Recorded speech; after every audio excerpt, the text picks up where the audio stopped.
여러분의 MBTI는 무엇인가요? 요즘엔 아이들 학원 레벨 테스트에도 성격 유형 검사를 넣어서 수업 방식이나 입시 전형을 정하기도 하더라고요. 정말 신박한 시대죠? 그런데 정신분석학자 칼 융은 이렇게 말했습니다. 성격 유형을 나눈 이유는 나는 이런 사람이야 하고 나를 규정하려는 것이 아니라 내가 이런 사람이구나를 깨닫고 부족한 부분을 스스로 보완하기 위해서라고요.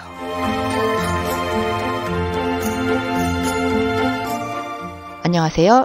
인생 한 글자 이야기 유연입니다. 오늘의 한 글자는 결, 그리고 펀입니다. 앞에서 MBTI 이야기를 했는데요.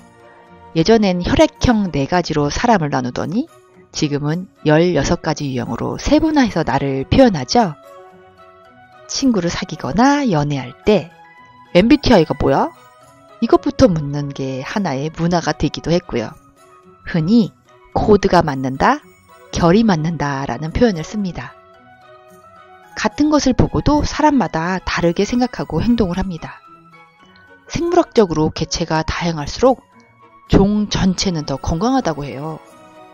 그래서 다양성은 진화에 유리합니다. 결국 우리가 서로 다른 결을 가진 이유는 그게 더 바람직하고 더 건강하기 때문이죠. 물론 결이 달라 생기는 분란도 있습니다. 하지만 넓게 보면 그 분란조차 공동체를 더 튼튼하게 만드는 역할을 해요. 다만 분란이 너무 커져서 대화 자체가 불가능해지면 곤란하겠죠? 그래서 결이 다른 사람들이 서로의 차이를 이해하고 소통하는 방법을 끊임없이 배워야 하는 것 같아요. 사람은 평온할 때는 누구나 친절하고 여유로워 보입니다. 하지만 일이 꼬이거나 변수가 생길 때 그 사람의 진짜 결이 드러나죠. 그래서 사계절을 겪어보고 결혼하라. 이런 말이 나온 게 아닐까 싶어요. 부부도 성향이 완전히 다른 경우가 많아요. 일란성 쌍둥이도 성향이 다른데 부부가 같을 리 없죠. 그래서 중요한 건 인정하는 것. 내가 상대를 인정하면 상대도 나를 인정하게 됩니다. 그 순간부터 맞는 결이 만들어지기 시작합니다. 결은 사람에게만 필요한 게 아닙니다. 지금 하고 있는 일도 나와 결이 맞는지 중요해요. 어떤 사람은 영업이 너무 힘든데 또 어떤 사람은 새로운 사람을 만나 대화하는 걸 살아있는 기쁨처럼 느끼는 거죠. 일이라는 것도 해보다 보면 어느 순간 아, 이게 내 결이구나 하고 깨닫는 때가 옵니다. 문제는 진짜 나다운 결을 찾는 게 쉽지 않다는 거죠. 때로는 남들이 좋다는 것을 내 것이라고 착각하면서 살아가기도 하고요. 그래서 중요한 건 남의 삶을 따라가는 것이 아니라 내 생긴 모양대로 살아가는 것. 도덕적으로 문제만 없다면 나의 개성과 결을 중심으로 살아도 괜찮습니다.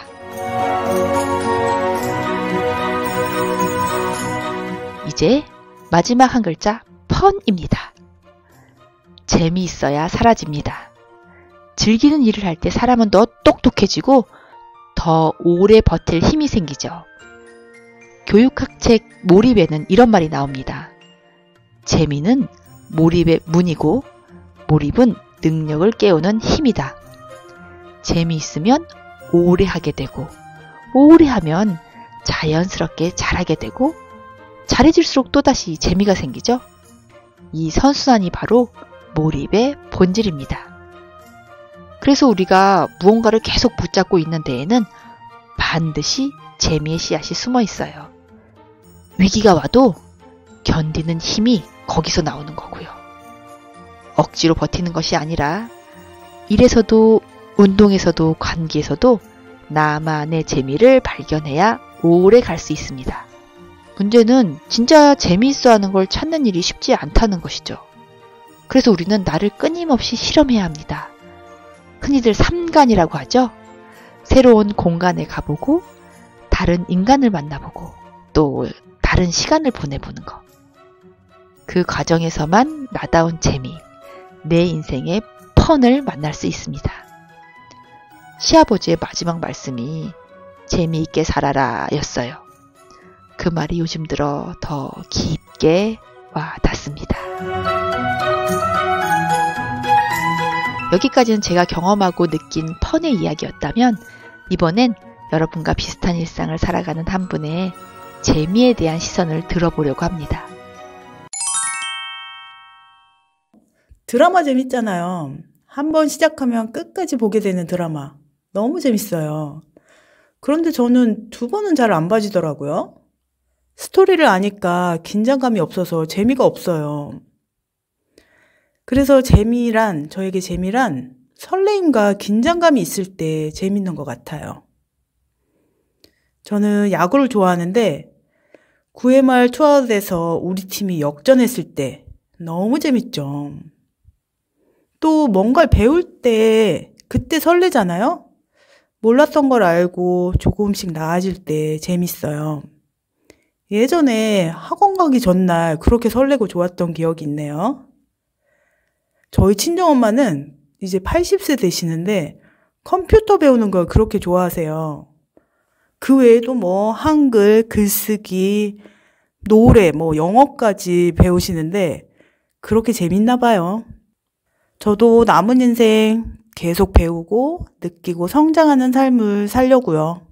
손으로 뭔가 만들 때 재밌는데 나이에 맞게 그림 그리기 한번 시작해 볼까 해요. 우리 아이들에게는 이렇게 얘기해주고 싶어요. 얘들아, 나가서 놀아. 세상을 경험해. 많은 사람을 만나고 느끼고 생각해. 라고 말해줄 거예요. 나가서 경험하고 문제에 부딪혀보고 그걸 해결해보고 나중에 그 일이 너무 뻔해서 재미없어지면 또 다른 경험을 해보고 그러면서 성장하면 더 재밌는 세상이 많이 눈에 보일 것 같아요.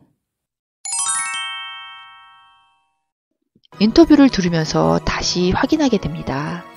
재미란 거창한 게 아니라 설레이고 긴장되고 조금씩 나아지는 순간들 속에 있다는 것. 그리고 그 조그만 재미들이 우리를 움직이고 배우게 하고 성장하게 만든다는 것 말이죠. 재미는 단순한 감정이 아니라 지속의 에너지죠. 오래 하는 사람, 끝까지 해내는 사람은 그 일 안에서 자신만의 재미를 발견한 사람입니다. 재미를 찾는 순간부터 다른 세계가 열리는 거죠. 인생은 소풍이라고 하잖아요. 소풍이 왜 즐거울까요?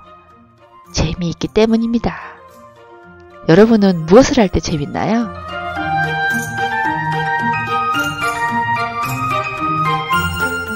오늘의 한 글자 결, 그리고 펀 어떠셨나요? 그동안 우리가 함께 나눴던 단어들을 떠올려 봅니다. 몸을 돌보고, 마음을 들여다보고, 말을 바르게 쓰고, 좋은 벗을 만나고, 좋은 짝과 삶을 꾸리고, 나의 결을 찾고, 삶의 재미를 발견하는 것. 이 모든 과정이 있어야 돈도, 성공도, 행복도 건강하게 머무를 수 있을 것 같아요. 돈이 많아도 마음이 가난하다는 말이 있죠? 그래서 우선순위를 다시금 새겨보게 됩니다. 그리고 하나 더. 우리는 늘 좋은 벗, 좋은 짝을 원하지만 그만큼 중요한 건 내가 먼저 그런 사람이 되려고 노력하는 것. 내가 좋은 벗이 되고 좋은 짝이 되기 위해 애쓰다 보면 그 힘든 길 끝에 정말 나와 맞는 결도, 나를 웃게 하는 재미도 자연스럽게 내 곁으로 찾아올 것 같아요. 여러분의 인생 한 글자는 무엇인가요? 인생 한 글자 이야기, 지금까지 유연이었습니다. 감사합니다.